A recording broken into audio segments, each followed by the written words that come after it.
Нэвтрүүлэг номер 4. Та эхэлсэн шүү та.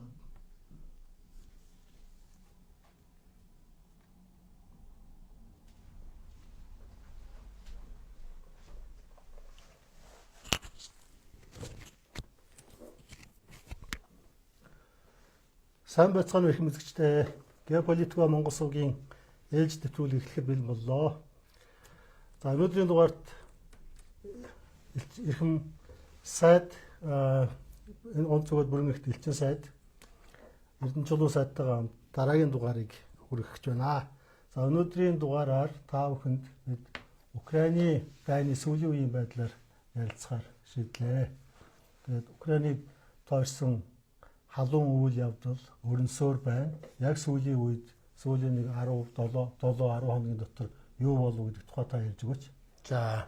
Тэгэхээр юу одоо улс орнуудын анхаарлын төвд байгаа нэг асуудал бол юутай холбоотой Аногийн ерөнхийлөгч Трамп, Орос улбаны улсын ерөнхийлөгч Путинтай сая энэ сарын 16-нд утсаар ярьсан байгаа.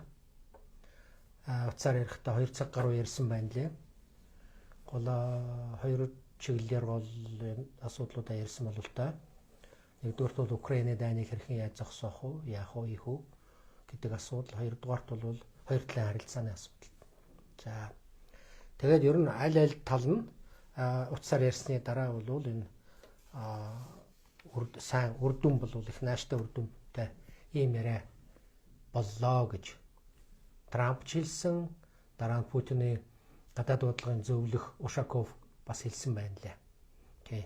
Тэгээд тэд маань юуг тохирсон гэхээр ерөөсөө ойрын үед хоёр талын уулзалтыг дээд хэмжээнд хийя. Тэгээд энэ уулзалтаа Унгарын нийслэл Будапештэд хийхээр үндсэндээ тохирчлоо гэж. За тэгээд энэ уулзалтын үр дүнтэй болгохын тулд хоёр орны гадаад хэргийн сайд нарыг бэлтгэл ажлыг эхлүүлэхэд тохирсон байгаа. Тэгээд тэр ёсоор Америкийн төвийн нэрийн бичгийн дарга Рубио Оросын гадаад хэргийн сайд Лавровтай утсаар сая бас ярьсан байна. Тэгээд энэ утсаар ингээд ярьсны дараа ямар байдал яаж эргэвэ гэхээр ерөөсөө хоёр тал энэ асуудлаар ер нь тохиролцоонд хүрэх ерөөсөө боломжгүй байгаа юм байна гэдэг нь ойлгомжтой болсон. Тийм болохоор ерөөсөө энэ асуудлыг ер нь цааш нь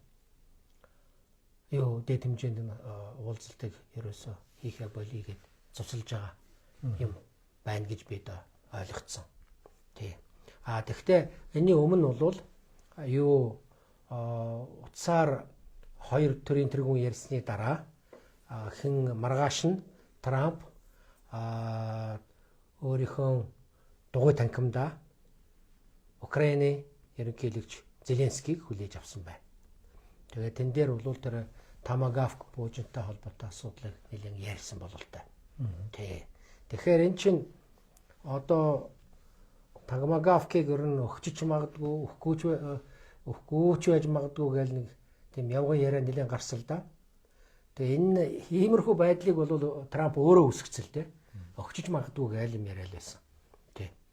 Тэгээд харин сая Путинтай уулзсныхаа дараа юу гэж утсаар ярьсныхаа дараа юу гэсэн гэхээр би одоо энэ Томагавк Путинтай холбоотой Путины санаа оноог ойлгож авлаа.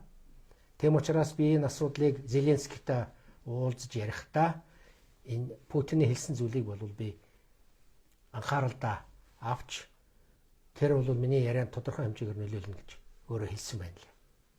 Тэгээд Трамп Зеленскийг хүлээж авч уулзахдаа юу гэж хэлсэн бэ гэхээр ерөөсөө одоо Томагавк буужин одоо Украинд өгөх боломж байхгүй гэдгийг үндсэндээ хэлсэн. Тэгээд тэрнийг юу гэж тайлбарлаж гэнэ гэхээр ерөөсөө Америкийн нэгдсэн улсад өөрт нь Томагавк буужин хэрэгтэй байна. Тийм учраас бид өөрсдийнхөө үндэсний аюулгүй байдлыг хамгаалах зорилгоор томагавк пуужингаа өөр улсад нийлүүлэх боломж байхгүй. Дээр нь энэ пуужинг бол олон олноор нь үйлдвэрлэдэггүй. Жилдээ бол ойролцоогоор 50-60 томагавк пуужин үйлдвэрлэдэг юм байна лээ. Тэгээ энэ томагавк пуужин чинь өөрөө бол юу л да нэлээд дээр үед аль өнгөрсөн 170-аад онд томагавк пуужинг Америкийнхан боловсруулж үйлдвэрлэсэн юм байна лээ. Тэр нь бол нэг тэр томагавк пуужингийн нэг онцлог нь бол энэ далавчт пуужин байгаа бүр яг ондог гэж байгаа. Ерөөсөө алдаагүй. Тэгээ дотроо бол компьютерийн програмтай. Тэгээд тэр програмын дагуу одоо тэр хаашаа очиж яаж юуг нь устгах вэ гэдгийг маш нарийн програм нь хийчихсэн. Араас нь тэр нисж байгаа пуужингаа өөрсдөө Америкийнхан бол хянж идэг пуужин юм байна. Тэгэхдээ энэ пуужингийн нэг сул тал нь бол энэ тийм одооных шиг одооны тийм шинэ пуужингуудтай адилхан хурдан биш. Одоо энэ онгоц жирийн одоо онгоцны хурдтай аль нистгэл юм байна лээ. Тэр нь юу гэсэн үг гэхээр ойролцоогоор нэг 800-аас 900 км цагт нисдэг ийм пуужин байна. Өөрөөр хэлбэл бас замд нь устгахад бас боломжтой юм байна лээ. Тэгэхдээ бас нөгөө нэг тал нь анхааруулсан тал нь бол энэ далавчт пуужин чинь зүгээр ингээ баллистик пуужин шиг нисдэггүй. Ерөөсө тэр нисж байгаа газрынхаа юг гадаргууг өөрөө бүх дотор нь нөгөө нарийн зураглалтай програмтай байгаа учраас ерөөсөө тэгээд их маш их доогуур нисдэг. Тийм учраас тийм пуужинг бол замд нь устгахад бас амаргүй байх л та. Устгадаг пуужингууд бол Оросын холбооны улсад байгаа. Одоо тэр C300, C400, C500 гэдэг пуужингууд бол гарцсан байгаа. Тэрнийг Оросын төлөөлөгчд юу гэж ярьж байгаа вэ гэхээр бид бол томагавк пуужинг бол одоо устгах чадвартай зэвсэгтэй гэдгээ бол нотолж ярьж байгаа юм байна лээ. Тэгэхээр энэ пуужин бол бас цөмийн зэвсэг тээвэрлэх боломжтой. Дээр нь ердийн зэвсэг цэник авч явах. Цэник тошууг авч явах боломжтой. Тэгээ нийт цэник хошууных нь хэмжээ нь 450 кг байж болно гэж байгаа. Өөрөөр хэлбэл 450 кг хагас тонн гэсэн үг л дээ бараг. Тийм цэник тошууг бол аваад явах боломжтой юм байна. Тэгээд нэг хэцүү юм нь бол жишээлбэл тэр далавчт пуужин цөмийн зэвсгээр цэнэглэсэн байна уу? Ердийн зэвсгээр цэнэглэсэн байна уу гэдгийг мэдхийн арга байхгүй. Тийм учраас тийм пуужингааг одоо жишээлбэл аль нэгэн улсын эсрэг одоо хөөрөглөө гэхэд тухайн улс хариугаа өгөхдөө яаж өгөх вэ гэдгээ бодох хэрэгтэй байхгүй юу? Хэрвээ цөмийн зэвсэгтэй болвол цөмийн зэвсгээр л хариуг нь барина гэсэн үг шүү дээ. Өөрөөр хэлбэл энэ чинь их том дайны аюулыг бий болгож байна гэсэн үг л дээ. Тийм учраас энэ тал дээр бол зайлшгүй бодууштай байхгүй бол их анхааралтай байхгүй бол энэ хамаагүй одоо жишээлбэл газар одоо нэгэн улсад өгчих юм бол тэд нар нь яаж хэрэгжилчих юм байгаа юм. Ямар ч цэнийг дотор нь хийх юм байгаа бид нар бол хийж мэдгүй шүү дээ. Тэгээд амархан үйлдвэрлэдэг гэдэг биш юм билээ. Тий. Тэр бол амархан үйлдвэрлэдэг гэдэг биш. Дээр Америкийн агуулгынх нь одоо үйлдвэрлэл одоо дуусчаад байна гэж эртнээс яригдсан шүү дээ. Яг өөрт нь байгаа гэсэн. Тэгвэл тэр чинь жилдээ олон пуужин үйлдвэрлэдэг юм байна лээ. Ерөөсө 50-аас 60 ширхэг пуужин л үйлдвэрлэх боломжтой юм байна лээ. Нэгдүгээр, хоёрдугаарт энэ пуужинг бас газар дээрээс хөөрүүлэхэд их хэцүү юм байна. Тусгай систем байдаг юм байна. Тэгэхээр Америкийн нэгдсэн улс тийм систем зөвхөн хоёрхан ширхэг байна гэж байна. Хоёрхан ширхэг. Тэгэхээр тэр хоёрхан ширхэгээ өгөх үгүй юу? Тэгээд эн чинь энэ пуужин чинь онгоцонд тэгээд усан онгоцонд. Тэгээд дээр нь нөгөө юунд шомбогч онгоцонд байрлуулдаг юм байна л да. Америкийн нэгдсэн улс ч арга байхгүй. Америкийн нэгдсэн улс ч одоо нөгөө далайн гөрөн учраас гол нь тэр усан онгоц шомбогч онгоцонд их анхаарал тавьдаг. Тэн дээрээ бол гол юунуудаа суурилдаг. Тэгээд мэдээж эрэг одоо бөмбөгч онгоцуудтай. Тий. Газар дээр бол жишээл томагавкийг пуужинг одоо байршуулах тийм систем бол их олон Америкт бол хэрэгтэй биш. Гагцхүү гадагш нь зархад л хэрэгтэй байж магадгүй. Тэгэхээр одоогоор бол энэ Америкийн мэргэжлийн улсуудын мэдээгээр бол ерөөсөө Америкт хоёрхан систем байна гэж ярьж байгаа. Тэгэхээр тэр хоёр системийн аль нэгийг одоо жишээлбэл Зеленскид өхөө үгүй юу гэдэг л асуудал байж байна л да. Тэгээд сая бол ингээд Зеленскитэй 18-нд уулзаад одоо ингээд бид бол одоо илүү зэвсэг одоо Томагав Пожинг одоо танад өгөх боломжгүй байна гэдгийг хэлсэн. Тэгээ гарч ирээд бол ер нь нэлээд тийм жаахан хулхин буужсан байдалтай л харагдж байна л дээ. Тий. За тэгээд ажилуулах хүмүүс болсон хүч хэрэгтэй шүү дээ. Тэгэлгүй яах вэ? Тэрнийг ерөөсөө их тодорхой мэрэгжилтүүд нь ярьж байна л. Энийг бол Украины зэвсэгт хүчин бол энийг ашиглаж чадахгүй юм байна. Тий. Харуулж чадахгүй. Ягаад гэвэл эн чинь бүр тусгай мэрэгшсэн Америкийн өөрийнх нь цэргийн одоо бүрэлдэхүүн хэсэг энийг ажилуулах ёстой юм байлээ. Эн чинь тэгээд зөвхөн харваа зогсохгүй араас нь хяндаг юм байна лээ. Тэгэхээр тэрний чинь хянах системийг бол Украины одоо жишээлбэл зэвсэгт хүчин бол тэр мэдлэг бол тэднэрт байхгүй учраас сургалаа гэхэд бол бас олон сарын хугацаа 6 сар дөрвөлж хугацаа шаарддаг юм байна лээ. Ийм юм байна. Тэгээд за яг хөө эргээд нөгөө Лавров Рубио хоёрын утсаар ингээд яриад ер нь байдал бол хүндрээд ирлээ гэдэг нь ойлгомжтой болоод ирэхэд ер нь энэ дээр харамсалтай нь одоо цуслагдж байна л да. Тэгээ хуралдаг одоо хэдий дахиад болох юм байгаа. Тэгэхээр энэ дээр ямар асуудал гарч ийн вэ гэхээр тохирч чадсангүй гэж. Тохирох боломжгүй байна гэж. Тэгэхээр ер нь Америкийн өөрийнх нь мэрэгжлийн улсууд юу гэж ярьж байна вэ гэхээр ерөөсөө Рубио бол юу гэж Оросын байр суурийг хэтэх максималист шаардлага тавьж байна гэж буруутгаж байгаа юм байна. Америкийн тал нэг өсөнд Рубио бол. Тэгэхдээ энийг нэг хэлэхэд бас энийг тайлбарлахад их амархал да. Оросын засгийн газрын байр суурь ерөөсөө өөрчлөгдөөгүй шүү дээ. Анх ямар байсан өнөөдөр яг л хэвээрээ байж байгаа. Тэгэхээр энийг огт мэдэхгүй саяхан мэдсэн юм шиг юм ярьж болохгүй шүү дээ. Тий. Ямар шаардлага тавьсан НАТОд элсэж болохгүй. За тэгэл одоо тэр дөрвөн хэсэг газар Крим Оросын холбооны улсын нутаг дэвсгэр гэдгийг хүлээн зөвшөөр тий. Тэгээ демилитаризац хийх цэргийн одоо тоо хэмжээг бол хязгаарлах барих гээд тэгээд тэнд Украинд амьдарч байгаа Орос хэлтэй Орос үндэстний эрхийг хамгаалах ийм хэдэн залтууд байж байгаа шүү дээ гол. Тэгэхээр энийг чинь дэвтэ дөрвөг аль дэвийн гараас л аль 2022 оноос л Оросын байр суурь тодорхой байсан. Одоо бол огт шинэ юм гарцсан мэтэр бодож ойлгож энэ нь одоо максималист байр суурьтай байна гэж хэлэх нь бол учир тутагтай гэж би хувьдаа бодож байна л да. Тийм учраас бол одоо нэгэнт ингээд тодорхой болж байгаа учраас бол одоо ингээд дэд хэмжээнд уулзах бол болохгүй. Гэхдээ энэ бас юутай холбоотой гэхээр ерөөсөө энэ Трамп бол өөрөө байр сууриа дандаа өөрчилж идэг. Тэгэл өнөөдөр нэг хүнтэй уулзаад нэг юм ярьдаг, маргааш нь өөр хүнтэй нэг уулзаад дахиад нэг өөр юм ярьдаг. Тэгэд энэс чинь болоод бас ийм байдал үүсэж гин гэдгийг бас хэлэх хэрэгтэй л дээ. Энэ ч яг одоо 100% Рубиогийн бас биш буруу биш л дээ. Бодвол тэгэл мэдээж яриг Трампаас тодорхой өөрөг даалгавар аваад тэгэл Лавровтой уцаар ярьлаа. Энэ хоёр улс бол ямар ч байсан Украины асуудлаар бол санал нийлэхгүй юм байна гэдэг нь тодорхой болоод ирлээ. Тэгэл ингээд цуслагдаж байна. Энэ бол бас нэг талаар бол энэ юуны Трампын одоо байр суурьтай бол шууд холбоотой гэдгийг бас энд хэлэх хэрэгтэй л дээ. Тий. Тэгэхээр биш тийм ээ. Одоо жишээлбэл бас Трампын байр суурь бас дахиад өөрчлөлт гарч ирж байна. Тэр нь юу вэ гэхээр Аляскад хинтээ Путин ерөнхийлөгчтэй уулзаад 3 цаг гаруй уулзаад ярихдаа юу гэж тохирсон гэхээр ерөөсөө энэ гал зогсох тухайн асуудлын дахраа яриха болио гэж. Оросын тал юу гэж хэлж байгаа шүү дээ. Гал зогсоож болохгүй. Зөвхөн гал зогсох тухайн асуудал биш ээ.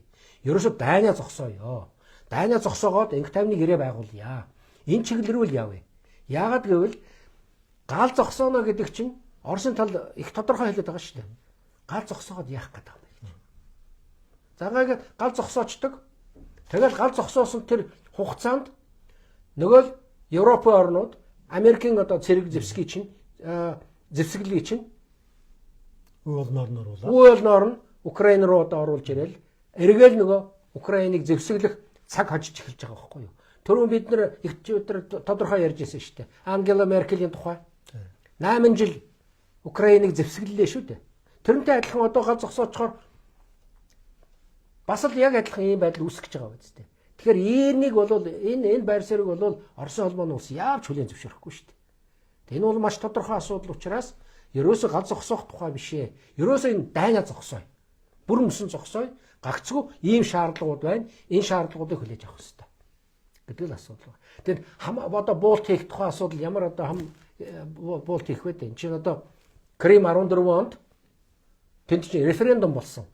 97.8% нь ард иргэд нь Оросын холбооны улсын нэгдээ Оросын холбооны улстай нэгдээ гэдэг санал нэгтэй үндсэндээ асуудлаа шийдчихсэн. Тэгээ одоо Крим чинь Оросын холбооны улсын нэг нутаг дэвсгэр болцсон.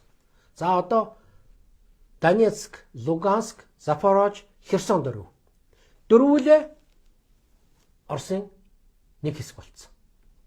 Инхээр чинь одоо энийг хүлээн зөвшөөрөхөөс өөр арга байхгүй. Энийг чинь нарийн ярил бас Трамп чинь Зеленскийд хэлээл байгаа. Бас бас уулзж байхдаа бас хэрүүл маргаан болоод авсан байна лээ. Тэг манай хэлж яан лээ. Гэхдээ чи ерөөсөө одоо энэ тэртээ тэрнгүү одоо энэ эзлэгсэн нутгаа цаадуулдаа өгөө. Буулт хийж өгөө. Өөр арга байхгүй. Чи тэртээ тэрнгүү ялахгүй гэдгийг энэ ч одоо телевизээр яриад байна л шүү дээ. Өөрөө тий. Тэгэхээр энэ асуудал чинь ингээд тодорхой болцсон үед бол ингээд яах. Тэгсэн чинь сая сүүлийн үед гинтхэн. Одоо энэ бол мэдээж хэрэг одоо Европын орнууд ялангуяа Англи, Герман, Франц энэ гурав бол ерөөсөө тэгээд юу НАТОгийн ерөнхий нийгмийн бичгийн өрөөтэй энэ дөрөв. Ерөөсөө байнга л Трампыг бөмбөгдөд байгаа шүү дээ. Ерөөсөө тэр Оросын байр суурийг хүлээж авч болохгүй дайныг зогсоо. Төр зогсоо гэж л шаардаад байгаа. Тэгэл эн чинь нөгөөдүүлийн ярианд нэг болоод дахиад эргээл гээрөөс одоо болцгоо. Галаа зогсоо гэл. Одоо эргээд дахиад яриад унлаа. Тэгэхээр эн чинь үнэн шүү дээ. Би түрүүн одоо бас нэг усудаа ярьлаа л да ингээл. Ерөөсөө гэл. Өнөөдөр нэг юм яриад маргааш нь өөр юм яриад. Ингэж хөлбөрч гүнэ гэдэг чинь бол ерөөсөө энэ асуудлыг бол зохистой зохих байдлаар шийдвэрлэхэд бол туулын хүндрэл үүсгэх нь гэсэн үг л дээ. Тэгэхээр яг л тэр замаараа л явж байна. Нэг юм асуусаа да. Нөгөө deep state гэдэг нэг хүчин байгаа шүү дээ. Тэр ямар хүчин байна юу? Гүний энэтэй холбоотой юу? Гүний төр мэдээж хэрэг. Гүний төр далд төр гэж далд төр яг үнэ. Тий, deep state зөв. Далд төр гэж ярьдаг чинь зөв. Энэ үнэхээр эн чинь байна шүү дээ мэ. Ерөөсөө одоо тэр тагнуул за тэгэл одоо том одоо эдийн засгийн бүлэглүүд байна шүү дээ. Эдгээр л орж байгаа байхгүй юу? Глобалист бүлэглүүд орж байгаа. Тэгэхээр тэд нар чинь ерөөсөө энэ засгийн чинь үндсэндээ гартаа барьцсан. Тэгэл бүр болохгүй бол тэр нөхрөөгээ аавна. Бүр болохгүй бол тэр нөхрөөгээ буудана шүү дээ. Үндсэндээ барууны бүх том улсуудад энэ хүчин байна тийм ээ. Америкт бас тийм байсан. Байдены үед тийм ээ. Байдены үед байсан. Трамп бол тэдний эсрэг хүчин одоо фракц тийм ээ. Тий. Тэгэхээр тэдний нөлөө маш их байгаа. Маш их байна тийм ээ. Маш их байгаа. Тэгээд жишээлбэл одоо ингээд асуудал ийм байдлаар шийднэ гэж явж яхад бол тэд нар бол зогсоох чадвартай. Тийм учраас бол тэр юу л далд төр гэлөө. Тэр далд төр гэдэг чинь бол үнэхээр одоо нөлөөтэй. Тэр далд төрийн талаар бол Америкчууд өөрснөө ярьдгийн Оросууд ч бас одоо хэвлэл мэдээллийн хэрэгслэрийн тухай бол их тодорхой ярьдаг юм байна лээ. Тий. Тэр энэ чи ерөөсөө Трамп ч өөрөө тэгээд нөгөө Америкийн мэрэгжлийн одоо хүмүүс тэгээд энэ Трамп Америкийн мэрэгжлийн хүмүүс юу ярьж байгаа нөхөр ерөөсөө Трамп бол ерөөсөө асуудлын гүнд ордоггүй гэж. Орох дургу залах уу гэж. Тэгээд ерөөсөө асуудалд бол маш их хөнгөн хумгаа ханддаг гэж. Тэгээ энэ нь бол ерөөсөө энэс чинь болоод ерөөсөө Америкийн байр суурь их тодорхой байж чадахгүй. Ерөөсөө Трамп бол альва ямыг л за 24 цагийн дотор л шийдчихье. Тэгэл одоо ерөөсөө асуудлыг амархан болгочихъя гэсэн байдлаар л яриад байдаг. Тэгэхээр энэ чинь улс төрийн ялангуяа ийм том асуудлуудыг бол амархан шийднэ гэж хизээч байдаггүй. Энэ чинь Вьетнамын дайныг аваад үзье л та. Вьетнамын дайныг нэг дэш энэ асуудлыг нэг дэш нь болгоход хэдэн жил яриа хэлцээ үргэлж ирсэн шүү дээ. Хэдэн жил. Тэгж яхад одоо ингээл Трамп гарч ирчихвэл би одоо дэлхийн 6-7 улсад дайныг ингээд зогсоочлоо. Одоо би ингээд ерөөсөө энэ Газад бас одоо зайн зогсоочлоо. Одоо маш мундаг юм боллоо гэж яриад байсан. Эргээл дайтаад эхэллээ шүү дээ. Нобелийн шагнал. Тий. Тэгээд одоо намайг одоо Нобелийн шагнаар шагнах ёстой гэж шаардаад яваад байдаг. Энэ дэвдээч юм шиг. Тэрний ярьж байгаа юм байх шүү. Ерөнхийдөө энэ одоо барууны ноёлсон цаг үе шүү дээ. Энэ чинь энэ дэг журам дэлхийн дэг журам ч өөрөө пропаганда систем юм тийм ээ. Пропаганда хүчтэй пропаганда ноёлсон. За тэрэн дотор одоо ялангуяа улс төр нь бол пропаганда суурилсан. Тэгээд одоо маркетинг, шоу тийм ээ. Энэ улс төрчд бол бүгдээ хэн бол Трамп бол одоо мондөг шоуч юм аа тийм ээ. Нэгэн шоумен тийм ээ. Энэ чинь улс төрч хүн биш шүү дээ яг нэр. Зүгээр л бизнесмен хүн. Тийм. Тэр онцлог юм байна тийм ээ. Байна. Байлгүй яах. Тэгэл бүх юмыг амархан шийдчихэл юм шиг юм бодоод яваалаа. Гэхдээ яг ерөнхий нэг чиг шугам нь бол зөв байгаад байгаа тийм ээ. Дайныг дуусгая гэдэг чинь маш зөв. Тэрний нь бол одоо жишээлбэл Путин чинь бүр маш их дэмжиж байгаа шүү дээ. Одоо үнэхээр манай чинь олон удаа ярьж байна лээ. Тэр би ярилцлагуудыг сонсч лээсэн. Трамп бол үнэхээр одоо энэ дайныг зогсоохын төлөө үнэхээр одоо чин сэтгэлээсээ хүсэж байна. Энийг би ойлгож байна, энийг дэмжиж байна гэдгийг бол Путинд дэмжиж хэлээл явж байгаа. Тий. Гэхдээ зүгээр одоо ингээд хүний зүгээр ярьснаар юм болно гэж амархан шийдэгдэнэ гэж юм байдаггүй юм л да, харамсалтай. Тэр улс төрийн асуудал гэдэг чинь туйлын хэцүү байдаг учраас энийг бид нар ойлгох хэрэгтэй. Тэгээд Америкийн том эрдэмтэн улсууд хэлж байна шүү дээ. Одоо би мэр Шармарын тухай түрүүн би дурдж хэлсэн. Манай хэлж байна лээ шүү дээ. Өнөөдөр хоёр улсын байр суурь, анд зөвхөн хоёр улсынх биш. Нэг талдаа Оросын холбооны улс байна, нөгөө талд нь Украин бас биш. Хэрэг дээр бүхэл бүтэн бүлэг улс байна. НАТО байна. Америкийн нэгдсэн улс байж шүү дээ. Эдгээр эцсийн эцэст бол асуудлыг шийдэх бүрэн боломжтой байгаа байхгүй юу? Гэтэл Европын бүх орнууд биш ээ. Хамгийн гол орнууд одоо Герман, Англи, Франц 3. Одоо ерөөсөө чи дайнал өргөжлүүл гэсэн шаардлага тавьж байна. Өөр ямар ч шаардлага байхгүй.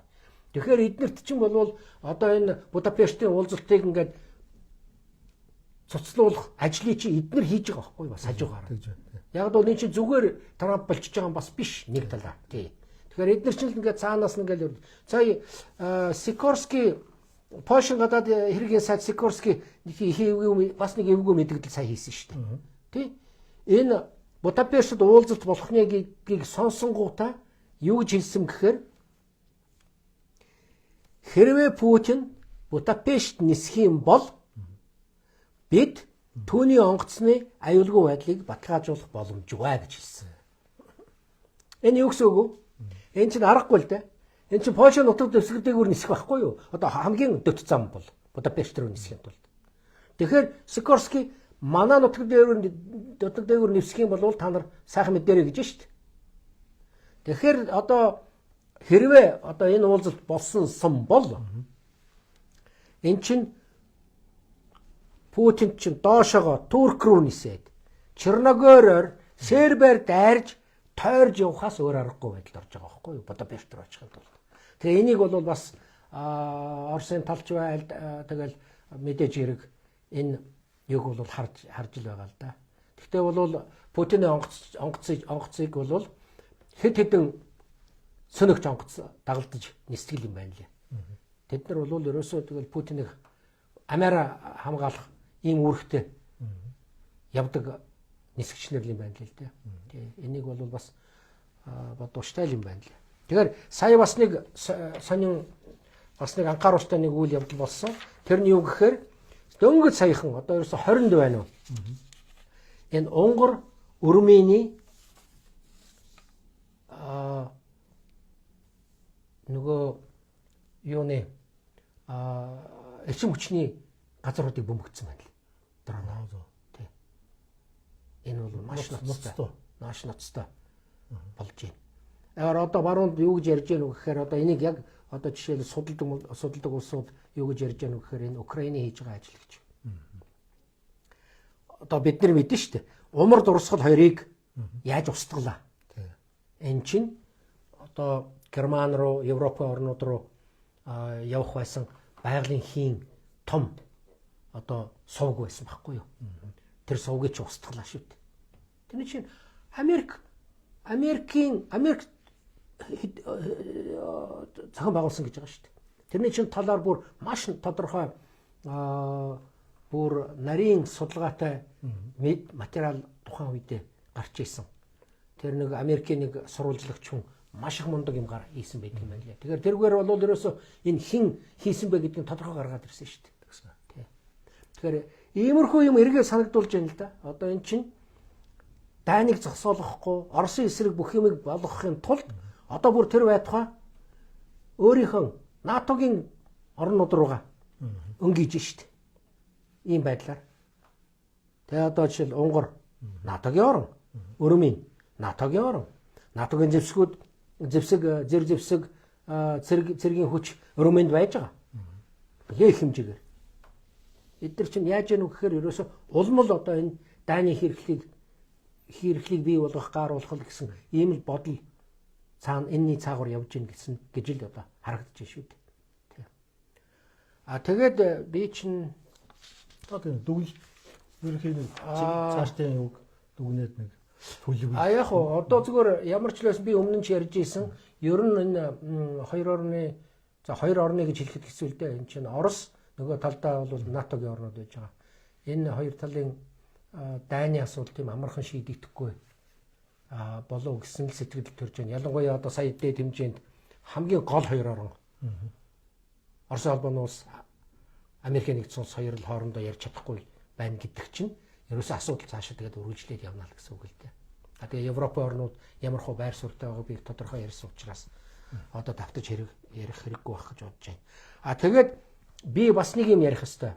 Одоо саяхан Европын одоо холбоо 12 зүйлтэй санал боловсруулж гаргаж ирлээ. Тэгээ тэр нь бол би их товчхон хэлье. Одоо цаг нэлээд явж байгаа учраас энэ би энийг шуудхан дүгнээд хэлчихье. Энэ би одоо заалтуудын гол заалтуудыг хэлээд өгнө.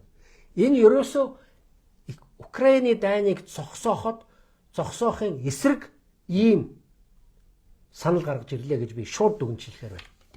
За энэ дотор юу гэж яах вэ гэхээр за нэгдүгээр нэн даруй гал зогсоё гэсэн санал байж. За нөгөө санал. За дээр нь Оросын холбооны улсын Оросын бүх цэргүүдийг Украины дотор зэвсгэрээс гаргах. За энэ дээр юу гэж гаргаж хэлж яах вэ гэхээр ерөөсөө 14 оны байдлаар Украин ямар улс байсан тэр хэлийн хэмжээгээр нь үлдээх гэж. Өөрөөр хэлбэл Кремийг буцааж өг. Өөрөөр хэлбэл Донецк, Луганск, Запорож, Херсон дөрвөөс сэргээ гаргах гэсэн үг. Энэ хэрэгжихгүй. Хэзээж хэрэгжихгүй асуудал. За. Дээр нь одоо нутаг дэвсгэрийн бүрэн бүтэн байдлыг одоо хадгалах. Энэ мэдээж хэрэг яавч хэлэгдэхгүй асуудал.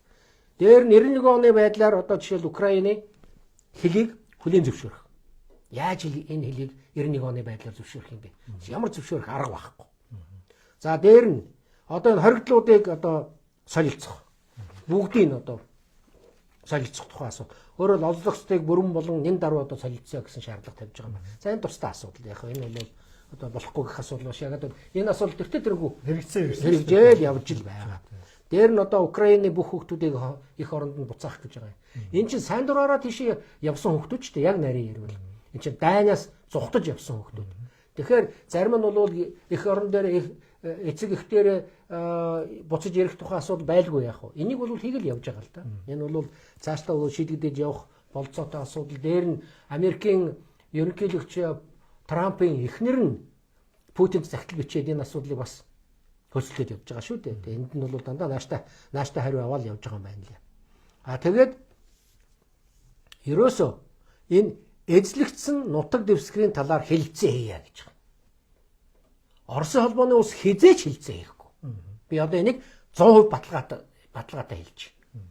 Яагаад гэвэл Оросын холбооны улсын үндсэн хуульд энэ 5 улсын чинь 5 бие даасан энэ нутаг дэвсгэрч бүгдээрээ Оросын холбооны улсын нутаг дэвсгэр гээд үндсэн хуульд нь орцсон байж байгаа. Тэгэхээр одоо асуудал тодорхой л байна гэж би бодож байна. Тэгээд ямар бас санал тавьж байна вэ гэхээр ерөөсөө Украинд аюулгүй байдлын баталгаа гаргаж өгөө гэж. 100% баталгаа гаргаж өгөх гэж байна. Бүр 100% баталгаа гаргаж өгөх. Тэгэхээр энийг баталгаа гаргаж өгөхын тулд 10 жилийн олон талт гэрээ хэлцээр байгуул хэлж байгаа байна. За энд нь бол Европын холбоо, НАТО, Америк, Англи ч жишээл Европ холбоонд ордог шүү дээ. За, Канада, Турк энэ улсуудыг оролцуулаад гэрээ байгуулъя. Тэгээ энэ улсууд Украинд өөрөөр хэлбэл 100% аюулгүй байдлын баталгаа гаргаж өгье гэж хэлж байгаа. Тэр нь 10 жилийн хугацаатай гэрээ байгуулъя гэж байгаа байна. Тэгээд энд бас зогсохгүй. Энэ гэрээ 10 жил дууссаны дараа Украиныг НАТОд элсүүлнэ гэж байгаа юм. Энийг Оросын холбооны улс зөвшөөрөх үү? Инэдэмтэй юм байгаа үстэй. Тэгэхээр ийм юм өнөөдөр жишээлбэл Европын улсууд яриад бичээд явж байна. Бүр одоо инэдэмтэй юм шиг. Тэгээд одоо жишээлбэл цаашаа юу ярьж яах вэ гэхээр энэ одоо дайны гэмт хэрэгтнүүдийг шийдэх тухай асуудал гаргаж ирж байна. Тэгэхээр энийг гаргаж ирэхдээ зөвхөн орсуудыг онилж гаргаж ирж байгаа. Хамгийн инэдэмтэй. Энэ ч Украинууд чинь хамгийн гол муухай юмнуудыг хийсэн улс чинь Украин байгаа шүү дээ. Тэгж ярил. Нэгд хоёрдугаард Оросын холбооны улс энэ бүх юм чинь архивлж байгаа. Удахгүй энэ архивын материалууд чинь тэртээ дэрэнгөө Оросууд гаргаад ирнэ.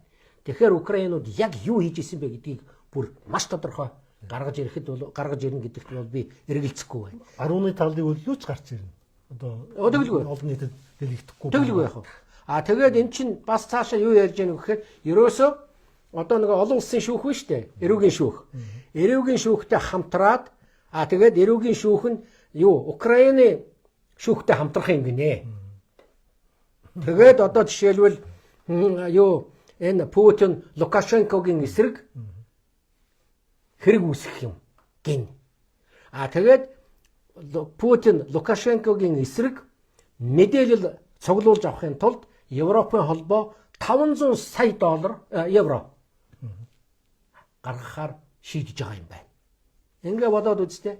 Тэгээд дээр хамгийн сүүлд нь юу гэж яах вэ гэхээр ерөөсөө одоо Украиныг ингээд баг устгасан Оросын холбооны улс 427 тэрбум евро дайны төлбөр төлөхөд шаардж байна. Тэгээ энэгээр зогсохгүй цаашаа үргэлжлүүлээд бас Оросын холбооны улсаас нэмэлт дайны төлбөр авах нь л дээ. Ийм заалтууд ингээ орж байгаа юм байна.